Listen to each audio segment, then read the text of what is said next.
Pernahkah Anda merasa seperti memberikan segalanya dalam sebuah hubungan hanya untuk menyadari bahwa Anda hanyalah pemeran latar dalam cerita orang lain? Ini adalah kebenaran pahit yang banyak dari kita hadapi, namun seringkali kita abaikan dengan berkata pada diri sendiri bahwa memang begitulah adanya. Tapi kenyataannya, seharusnya tidak seperti ini. Anda bukanlah sekadar kenyamanan, batu loncatan, atau solusi sementara bagi kebutuhan seseorang. Hari ini, kita akan mendalami tanda-tanda halus yang sering diabaikan bahwa Anda sedang dimanfaatkan dalam sebuah hubungan. Ini bukan hanya tentang pengkhianatan besar, ini tentang momen-momen kecil dan pola-pola yang perlahan mengikis harga diri Anda. Di akhir video ini, Anda tidak hanya akan bisa mengenali tanda-tanda ini, tetapi juga memiliki alat untuk mengarahkan hubungan Anda kembali ke tempat di mana nilai Anda diakui dan dihargai. Karena Anda pantas mendapatkan hubungan yang tulus, timbal balik, dan penuh rasa hormat. Jadi, mari kita ungkapkan kebenaran tersembunyi ini bersama-sama dan ambil langkah pertama untuk mengubah cara kita melihat diri kita sendiri dan hubungan kita. Tetap bersama saya, karena apa yang akan Anda pelajari bisa menjadi titik balik dalam cara Anda menavigasi hubungan Anda dengan orang lain. Sebelum kita mulai, saya mendorong Anda untuk menekan tombol suka, bagikan ini dengan seseorang yang perlu mendengarnya, dan berlangganan untuk konten yang lebih membuka mata. Dan ingat, menonton seluruh video tanpa melewati adalah kunci untuk mendapatkan gambaran penuh dan membuat perubahan bermakna dalam hubungan Anda. Sinyal pertama, usaha sepihak. Usaha sepihak dalam hubungan adalah fenomena yang sering kita alami, di mana kita selalu menjadi yang memberi, yang mendukung, dan yang selalu menghubungi. Ketidakseimbangan ini, di mana satu orang terus-menerus lebih aktif daripada yang lain, bisa membuat Anda merasa tidak dihargai dan terkuras secara emosional. Ini seperti Anda mengayuh perahu sendirian sementara yang lain hanya duduk menikmati perjalanan. Situasi ini mengingatkan pada kutipan kuat dari filsuf Stoik Seneca, yang mengatakan, kita lebih sering merasa takut daripada terluka, dan kita menderita lebih banyak dari imajinasi daripada kenyataan. Kadang-kadang kita mengabaikan ketidakseimbangan ini karena takut kehilangan hubungan, meskipun itu menyebabkan lebih banyak kerugian daripada kebaikan. Usaha sepihak adalah tanda yang jelas dari hubungan yang tidak seimbang. Marcus Aurelius, Kaisar Romawi dan filsuf Stoik, pernah berkomentar, jangan pernah menghargai sesuatu sebagai menguntungkan bagi karaktermu yang memaksamu melanggar janjimu, kehilangan harga dirimu, membenci, mencurigai, mengutuk, bertindak munafik, menginginkan hal-hal yang membutuhkan dinding dan tirai. Ini sangat relevan ketika kita mempertimbangkan dinamika hubungan sepihak. Jika Anda menemukan diri Anda mengorbankan nilai-nilai, martabat, dan ketenangan pikiran Anda untuk mempertahankan hubungan, ada baiknya mempertanyakan nilai hubungan tersebut dalam hidup Anda. Dalam hubungan seperti ini, Anda yang selalu merencanakan, menginisiasi komunikasi, dan sering membuat alasan atas kurangnya usaha dari pihak lain. Ketidakseimbangan terus-menerus ini bisa menyebabkan penumpukan rasa kesal dan perasaan kesepian, meskipun secara teknis Anda tidak sendirian. Seperti kata filsuf Yunani Epictetus, kita memiliki dua telinga dan satu mulut agar kita bisa mendengarkan dua kali lebih banyak daripada berbicara. Dalam hubungan sepihak, Anda mungkin mendapati diri Anda selalu berbicara tanpa ada pendengaran atau keterlibatan aktif dari pihak lain. Dalam ranah psikologi barat, ketidakseimbangan ini diakui sebagai sumber potensial dari tekanan emosional. Penting untuk diingat bahwa hubungan yang sehat melibatkan usaha dan timbal balik yang saling menguntungkan. Ketika keseimbangan ini hilang, hubungan bisa terasa lebih seperti beban daripada sumber kebahagiaan dan dukungan. Penting untuk mengenali nilai Anda dan tidak puas dengan hubungan yang membuat Anda merasa tidak dihargai dan tidak dihormati. Mengakui dan menangani masalah usaha sepihak adalah langkah penting menuju hubungan yang lebih sehat dan memuaskan. Sinyal kedua, ketersediaan selektif. Ketersediaan selektif dalam hubungan adalah tanda yang menunjukkan ketidakseimbangan yang sangat condong ke satu pihak. Ini adalah situasi yang sering kita alami, teman atau orang yang kita cintai yang selalu siap menerima dukungan tetapi jarang tersedia untuk memberikannya. Jenis hubungan ini mengingatkan pada kata-kata filsuf Stoik Seneca, yang mengamati, dimanapun ada manusia, ada kesempatan untuk berbuat baik. Namun, dalam kasus ketersediaan selektif, kesempatan ini tampaknya hanya satu arah. Perilaku ini mencerminkan hubungan di mana kenyamanan lebih diutamakan daripada perhatian dan timbal balik yang tulus. Ketika seseorang hanya hadir dalam hidup Anda ketika itu sesuai dengan mereka atau ketika mereka berdiri untuk mendapatkan keuntungan, ini menunjukkan kurangnya komitmen dan perhatian yang tulus. Marcus Aurelius, seorang tokoh dalam filosofi Stoik, pernah menyatakan, bukan apa yang terjadi padamu, tapi bagaimana kamu bereaksi terhadapnya yang penting. Perspektif ini sangat berguna di sini. Ini menunjukkan bahwa reaksi Anda terhadap ketersediaan selektif adalah penting. Ini tentang mengenali nilai Anda dan tidak membiarkan diri Anda diperlakukan sebagai opsi daripada prioritas. Ketersediaan selektif bukan hanya tentang kehadiran fisik, ini juga tentang ketersediaan emosional. Ketika Anda selalu menjadi orang yang menawarkan telinga yang mendengarkan atau bahu untuk menangis tetapi menemukan dukungan yang sama hilang ketika Anda membutuhkannya, ini adalah indikator jelas dari ketidakseimbangan. Kurangnya timbal balik ini bisa menyebabkan perasaan kesepian dan frustrasi. Ini mengingatkan pada kata-kata Epictetus, kita memiliki dua telinga dan satu mulut agar kita bisa mendengarkan dua kali lebih banyak daripada berbicara. Dalam hubungan yang seimbang, pepatah ini berlaku untuk kedua belah pihak, tetapi dalam hubungan yang selektif, Anda mungkin mendapati diri Anda selalu di sisi mendengarkan. Dari perspektif psikologi Barat, dukungan sosial timbal balik adalah fundamental bagi hubungan yang sehat. Konsep timbal balik sangat tertanam dalam interaksi sosial manusia dan penting untuk pengembangan kepercayaan dan keamanan emosional. Ketika timbal balik ini hilang, ini bisa menyebabkan tekanan emosional dan penurunan harga diri. Penting untuk mengenali kapan Anda berada dalam dinamika seperti ini dan mengambil langkah untuk mengatasinya. Ini mungkin melibatkan komunikasi terbuka tentang kebutuhan dan perasaan Anda, menetapkan batasan, atau mengevaluasi kembali hubungan secara keseluruhan. Saat Anda menavigasi situasi yang menantang ini, ingat kata-kata Marcus Aurelius, pembalasan terbaik adalah berbeda dari orang yang melakukan ketidakadilan. Dengan kata lain, daripada merespons dengan kebencian atau menjadi tidak tersedia, berusahalah untuk memegang nilai-nilai Anda dan mencari hubungan yang lebih seimbang dan memuaskan. Sinyal ketiga, tidak ada ketertarikan yang tulus. Ketidakadaan ketertarikan yang tulus dalam sebuah hubungan adalah masalah yang dalam, mencapai inti dari makna koneksi yang sejati dengan orang lain. Dalam persahabatan atau hubungan yang tulus, ada pertukaran dua arah ketertarikan yang saling mendalam terhadap kehidupan, emosi, dan pengalaman satu sama lain. Ini sangat berbeda dengan hubungan di mana satu pihak menunjukkan sedikit atau tidak ada ketertarikan pada kehidupan pihak lain, situasi yang mungkin dilihat oleh Aristoteles sebagai kegagalan untuk mencapai persahabatan yang baik, di mana penghargaan dan kebajikan bersama adalah kunci. Kurangnya ketertarikan yang tulus ini seringkali merupakan tanda jelas bahwa hubungan tersebut lebih transaksional daripada otentik. Seneca, seorang filsuf Stoik, mungkin menyoroti ketidakseimbangan ini dengan menekankan pentingnya manfaat timbal balik dalam interaksi apapun. Dia percaya bahwa hubungan seharusnya tidak hanya didasarkan pada apa yang bisa diperoleh satu pihak dari pihak lain, tetapi pada saling menghormati dan keuntungan. Ketika seseorang menunjukkan tidak ada ketertarikan pada kesejahteraan pribadi Anda, aspirasi, atau perjuangan, ini menunjukkan kurangnya empati dan mengabaikan aspek-aspek fundamental dari hubungan yang bermakna. Plato, dengan wawasannya tentang sifat manusia, mungkin melihat ini sebagai kegagalan untuk mengenali bentuk persahabatan versi ideal dan sempurna dari itu. Dalam pandangannya, hubungan nyata harus mencerminkan pemahaman dan koneksi yang lebih dalam antara individu. Ketika kedalaman ini hilang, hubungan menjadi bayangan dari apa yang sebenarnya bisa terjadi.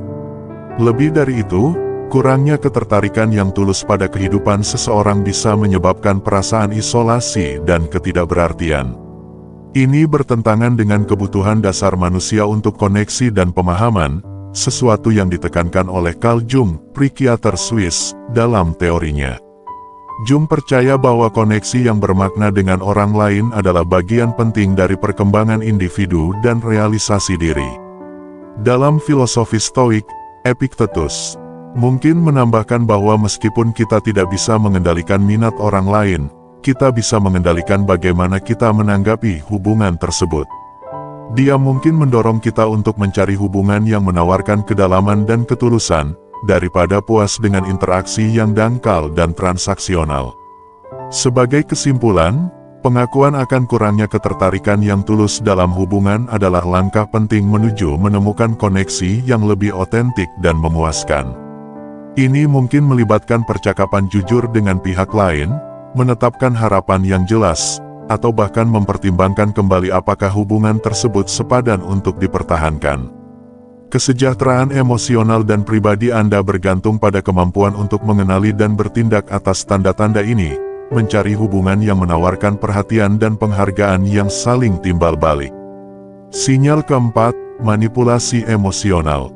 Manipulasi emosional dalam sebuah hubungan adalah salah satu bentuk dinamika yang sangat merusak.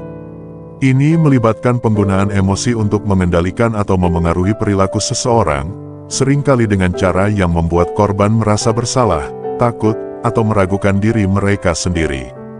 Manipulasi emosional bisa berbagai macam, termasuk gaslighting, di mana pelaku membuat korban meragukan persepsi dan kenyataan mereka sendiri.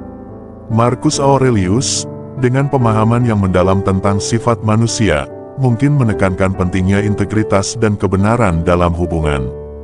Baginya, manipulasi emosional adalah pengkhianatan terhadap nilai-nilai ini karena mengorbankan kesejahteraan emosional seseorang demi kepentingan pihak lain. Filsuf Stoik ini akan mendorong kita untuk tetap kokoh pada prinsip-prinsip kita dan tidak membiarkan diri kita dimanipulasi oleh orang lain. Seneca, seorang filsuf Stoik lainnya, mungkin membicarakan manipulasi emosional sebagai pelanggaran terhadap kepercayaan dan kesejahteraan. Baginya, hubungan harus didasarkan pada rasa hormat dan dukungan saling. Saat satu pihak menggunakan emosi untuk mengendalikan pihak lain, itu menunjukkan ketidakseimbangan dan kurangnya penghargaan terhadap nilai-nilai fundamental dari hubungan yang sehat. Plato mungkin melihat manipulasi emosional sebagai bentuk distorsi dari realitas, di mana kebenaran dan keadilan diabaikan demi keuntungan pribadi. Dalam tulisannya, dia sering menjelajahi pentingnya keadilan dan kebenaran, dan manipulasi emosional akan dianggap bertentangan dengan ideal-ideal ini. Dari perspektif psikologis, Carl Jung, seorang pelopor dalam psikologi, percaya pada pentingnya individuasi proses memahami dan mengintegrasikan jiwa seseorang. Dalam situasi manipulasi emosional, ini berarti mengenali manipulasi dan memperkuat pikiran, perasaan, dan nilai-nilai Anda sendiri. Konsep phronesis dari Aristoteles, atau kebijaksanaan praktis, juga relevan di sini.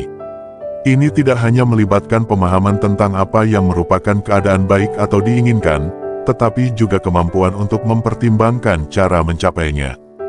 Dalam kasus manipulasi emosional, kebijaksanaan praktis akan melibatkan melihat manipulasi apa adanya dan memahami cara terbaik untuk merespons atau menghindari situasi tersebut. Plato mungkin melihat manipulasi emosional sebagai korupsi jiwa, kekuatan yang merusak kebenaran dan realitas. Dalam tulisannya, dia sering mempertimbangkan gagasan keadilan dan kebenaran, dan manipulasi emosional mungkin dianggap bertentangan dengan ideal-ideal ini dalam pandangannya. Sinyal kelima, mengabaikan batasan. Sinyal kelima dari hubungan yang bermasalah adalah ketika batasan diabaikan, situasi di mana satu pihak terus-menerus melanggar atau mengabaikan batasan yang ditetapkan oleh pihak lain. Ketidakpenghormatan terhadap batasan pribadi ini dapat terjadi dalam berbagai bentuk, seperti sering mengubah rencana, mengharapkan Anda selalu tersedia, atau mengabaikan kebutuhan dan preferensi Anda. Perilaku semacam ini tidak hanya tidak menghormati tetapi juga merusak dasar dari hubungan yang sehat. Dalam konteks filsafat Stoik, ajaran Marcus Aurelius memberikan wawasan berharga tentang masalah ini. Aurelius menekankan pentingnya menghormati diri sendiri dan orang lain. Baginya, setiap individu memiliki martabat yang harus dihormati dalam interaksi kita. Dari sudut pandangnya, membiarkan seseorang terus-menerus melanggar batasan Anda tidak konsisten dengan menjaga harga diri dan integritas pribadi. Demikian pula, Seneca, seorang filsuf Stoik lainnya, membicarakan keseimbangan antara self-care dan tanggung jawab sosial. Dia mungkin melihat ketidakpenghormatan terhadap batasan sebagai pelanggaran terhadap keseimbangan ini. Dalam hubungan yang sehat, harus ada penghargaan timbal balik terhadap waktu, ruang, dan keunikan individu masing-masing. Ketika batasan ini terus-menerus diabaikan, hubungan menjadi tidak seimbang dan merugikan. Epictetus, yang terkenal dengan ajarannya tentang mengendalikan respons dan tindakan seseorang, mungkin menasihati individu dalam situasi seperti ini untuk mengingat bahwa reaksi dan batasan mereka ada dalam kendali mereka. Dia mungkin mendorong seseorang untuk menegaskan dan mempertahankan batasan mereka dengan tegas, mengingatkan mereka bahwa meskipun kita tidak bisa mengontrol tindakan orang lain, kita bisa mengontrol bagaimana kita merespons dan menjaga batasan kita sendiri. Dari sudut pandang psikologis, konsep individuasi Carl Jung melibatkan memahami dan mengintegrasikan berbagai aspek dari diri seseorang. Menghormati dan menegaskan batasan seseorang adalah bagian penting dari proses ini. Ketika batasan terus-menerus diabaikan, ini dapat menghambat pertumbuhan pribadi dan menyebabkan perasaan frustrasi dan kehilangan identitas. Konsep jalan tengah dari Aristoteles, titik tengah yang diinginkan antara dua ekstrim, juga dapat diterapkan pada konsep batasan. Dalam setiap hubungan, harus ada keseimbangan antara fleksibilitas dan ketegasan. Mengabaikan batasan, sepenuhnya mewakili ekstrim yang mengganggu keseimbangan ini, yang dapat mengarah pada dinamika yang tidak sehat. Sinyal ke-6, koneksi superficial terungkap. Koneksi superficial adalah interaksi yang kurang mendalam dan minim keterlibatan emosional, di mana percakapan dan pengalaman bersama tidak mencapai tingkat keintiman yang lebih dalam. Hubungan semacam ini ditandai dengan kedangkalan yang konstan, di mana meskipun menghabiskan banyak waktu bersama, pihak yang terlibat tidak benar-benar mengenal satu sama lain secara mendalam dan bermakna. Dari perspektif filsafat Stoik, Epictetus mungkin menyoroti pentingnya interaksi yang tulus dalam kehidupan kita. Baginya, hubungan kita harus didasarkan pada kejujuran dan ketulusan. Ketika hubungan tetap pada permukaan, itu bertentangan dengan nilai-nilai Stoik tentang keaslian dan koneksi yang bermakna. Marcus Aurelius, seorang filsuf Stoik lainnya, sering membicarakan kedalaman hubungan manusia dan pentingnya persahabatan yang sejati. Dia mungkin melihat koneksi superficial sebagai kesempatan yang terlewatkan untuk memperkuat ikatan yang berkontribusi pada pertumbuhan pribadi dan pemahaman timbal balik. Aurelius mungkin mendorong individu untuk mencari hubungan yang lebih dari sekadar permukaan yang menantang dan memperkaya kedua belah pihak. Seneca, yang memiliki pemahaman yang dalam tentang sifat manusia, mungkin melihat koneksi superficial sebagai indikasi dari kurangnya komitmen untuk pertumbuhan pribadi dan kontribusi positif pada orang lain. Baginya, hubungan harus menjadi sarana untuk perbaikan diri dan memberikan dampak positif pada kehidupan orang lain. Hubungan yang hanya tinggal di level permukaan tidak memenuhi standar kualitas yang dihargai oleh Seneca. Dari sudut pandang filosofi Barat, konsep persahabatan dari Aristoteles yang didasarkan pada kebajikan dan saling menghormati bertentangan dengan koneksi superficial. Menurut Aristoteles, bentuk tertinggi dari persahabatan adalah yang tumbuh dari penghargaan timbal balik terhadap kebajikan orang lain, bukan hanya kesenangan atau utilitas semata. Hubungan yang dangkal, tanpa kedalaman ini, tidak memenuhi kriteria Aristoteles untuk persahabatan yang sejati. Plato mungkin akan menggambarkan koneksi superficial sebagai hubungan yang gagal mencapai dunia bentuk gagasannya tentang realitas tertinggi dan paling mendasar. Bagi Plato, sebuah hubungan yang tidak berusaha untuk memahami dan terhubung dengan inti sejati individu yang terlibat adalah terbatas dan tidak memuaskan. Carl Jung, seorang psikiater Swiss, menekankan pentingnya koneksi yang mendalam dan bermakna dalam teorinya tentang individuasi proses untuk mencapai realisasi diri. Jung mungkin melihat koneksi superficial sebagai penghalang untuk mencapai realisasi diri ini, karena tidak memungkinkan kedalaman interaksi yang diperlukan bagi individu untuk sepenuhnya memahami dan mengintegrasikan berbagai aspek kepribadian mereka. Sinyal ketujuh, tidak ada kehadiran dalam waktu sulit. Tanda yang paling jelas dari hubungan yang bermasalah adalah ketidakadaan dalam waktu sulit. Persahabatan dan hubungan sejati diuji bukan hanya saat-saat menyenangkan dan mudah, tetapi juga saat menghadapi kesulitan dan tantangan. Ketika seseorang yang Anda anggap dekat tidak ada di sisi Anda ketika Anda benar-benar membutuhkan, ini menjadi tanda yang sangat jelas bahwa hubungan tersebut mungkin tidak sekuat atau sejujur yang Anda kira. Dari perspektif filsafat Stoik, Marcus Aurelius mungkin menyoroti pentingnya bersikap mendukung satu sama lain dalam menghadapi kesulitan. Dia sering berbicara tentang nilai kebajikan dan keberanian dalam hubungan manusia. Ketidakadaan dalam waktu sulit adalah bentuk pengabaian terhadap nilai-nilai ini, yang merusak dasar kepercayaan dan dukungan yang diperlukan dalam hubungan yang sehat. Seneca, yang banyak menulis tentang sifat persahabatan dan hubungan manusia, mungkin melihat ketidakadaan ini sebagai pelanggaran terhadap prinsip dasar dari kesetiaan dan saling mendukung. Dalam pandangannya, seorang teman sejati adalah orang yang ada di sana bukan hanya untuk merayakan kemenangan Anda tetapi juga untuk mendukung Anda dalam penderitaan Anda. Ketika seseorang gagal hadir dalam waktu sulit, ini menunjukkan kurangnya komitmen terhadap nilai-nilai dasar dari persahabatan yang tulus. Epictetus, dengan ajarannya tentang mengendalikan respons dan tindakan seseorang, mungkin mendorong individu untuk mengenali nilai kehadiran dalam waktu sulit sebagai tindakan kebajikan dan kasih sayang. Dia mungkin menekankan bahwa kita harus berusaha untuk mendukung orang lain, sama seperti kita mengharapkan mereka ada di sana untuk kita. Dari sudut pandang psikologis, konsep dukungan sosial dari Carl Jung sangat relevan. Jung percaya bahwa hubungan yang mendukung adalah kunci untuk kesehatan mental dan perkembangan pribadi.